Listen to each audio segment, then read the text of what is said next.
Selamat pagi Bapak Ibu Saudara-saudari. Hari ini Rabu 16 Agustus 2023. Saya Pendeta Stefanus Surlia mengajak kita semua untuk mengikuti renungan harian yang dikeluarkan oleh Sinode GKO dengan berpedoman pada pola pembacaan Alkitab 4M, yaitu menerima, merenungkan, melakukan, dan membagikan firman Tuhan. Mari kita berdoa. Kami mengucap syukur kepadamu ya Allah. Setelah melewati malam yang panjang, Engkau berkenan membangunkan kami di pagi ini dalam keadaan selamat. Saat ini kami akan membaca dan mendengar firman-Mu. Kami mohon, berilah kami hikmat-Mu, supaya telinga kami mendengar dan hati kami taat dan setia kepada kehendak-Mu. Di dalam nama Tuhan Yesus Kristus kami berdoa. Amin.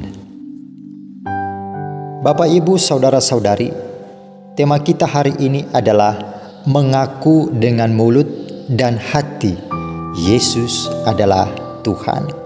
Sementara pembacaan firman Tuhan terdapat dalam Roma pasal 10 ayat 9 yang berbunyi demikian. Sebab jika kamu mengaku dengan mulutmu bahwa Yesus adalah Tuhan dan percaya dalam hatimu bahwa Allah telah membangkitkan Dia dari antara orang mati, maka kamu akan diselamatkan. Demikianlah firman Tuhan. Kita akan belajar dari firman Tuhan dengan memakai beberapa pertanyaan. Pertanyaan yang pertama, dengan apakah kita mengaku Yesus Kristus adalah Tuhan? Tentu saja kita mengaku dengan mulut dan percaya di dalam hati. Pertanyaan yang kedua, apakah yang diperoleh bagi orang yang mengaku Yesus adalah Tuhan? Yang diperoleh adalah keselamatan. Bapak, Ibu, Saudara-saudari, mari kita melihat urutan mengaku dengan mulut dan percaya dalam hati. Mungkin urutannya kurang lazim, karena pengakuan dengan mulut muncul dari keyakinan hati. Berbeda dengan ayat 10 menggunakan urutan yang wajar, yaitu mulai dari hati lalu ke mulut. Menyatakan pengakuan iman berarti kita menyatakan iman kita secara terbuka. Kita mengungkapkannya di depan umum bahwa Yesus adalah Tuhan, Yesus adalah penguasa tunggal, Yesus adalah sang pemilik hidup kita. Pengakuan iman mengikat seluruh aktivitas kehidupan kita. Artinya, mengaku Yesus adalah Tuhan dituntut ketaatan kita kepada perintahnya. Ketika hal itu dilakukan, itu tanda bahwa orang tersebut mengenal dan mengasihi Tuhan Yesus. Ketaatan kita kepada Tuhan Yesus dan firman-Nya menunjukkan bahwa kita ada di dalam Yesus dan Yesus di dalam kita. Ketaatan ini adalah kebenaran karena perbuatan yang tepat. Orang yang taat bukan supaya ia diselamatkan, tetapi orang yang yakin diselamatkan pasti akan taat melakukan pekerjaan baik yang Allah persiapkan sebelumnya. Barang siapa mengaku percaya bahwa Allah telah membangkitkan Yesus dari antara orang mati, maka berkat yang diterima adalah mereka akan diselamatkan. Berarti, barang siapa tidak percaya, maka mereka tidak akan diselamatkan.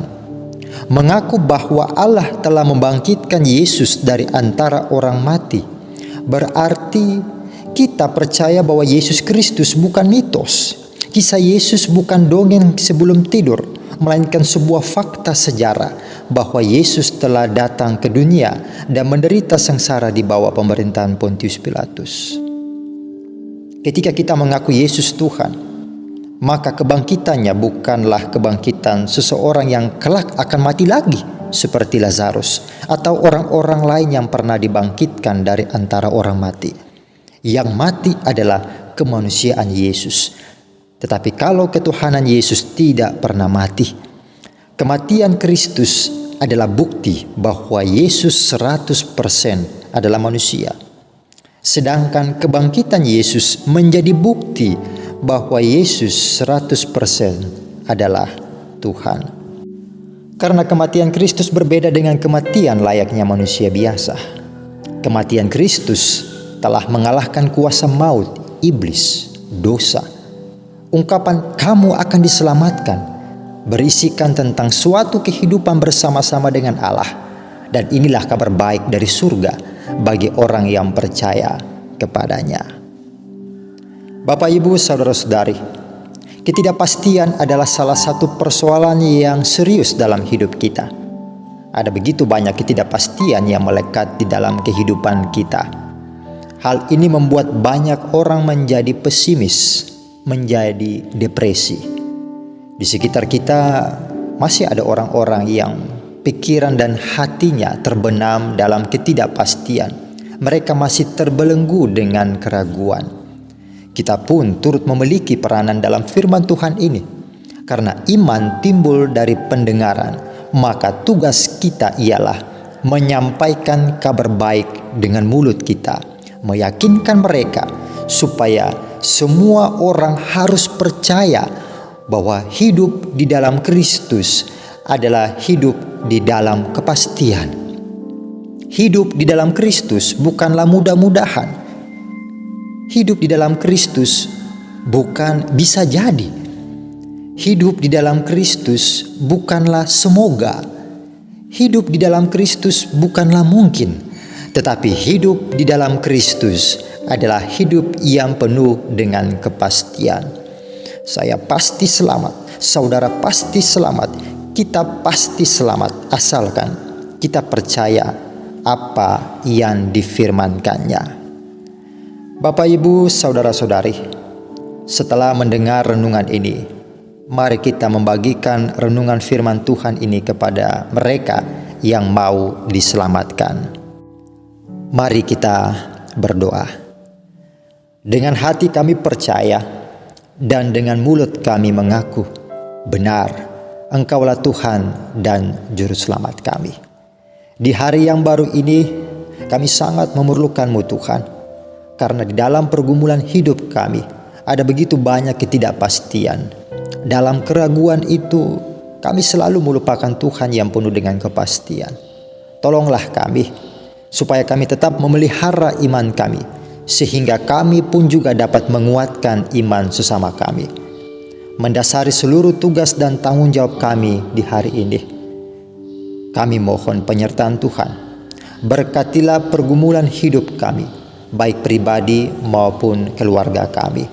Demi Kristus Tuhan dan Juru Selamat kami yang hidup, terpujilah nama-Mu yang sudah mendengarkan doa kami. Amin.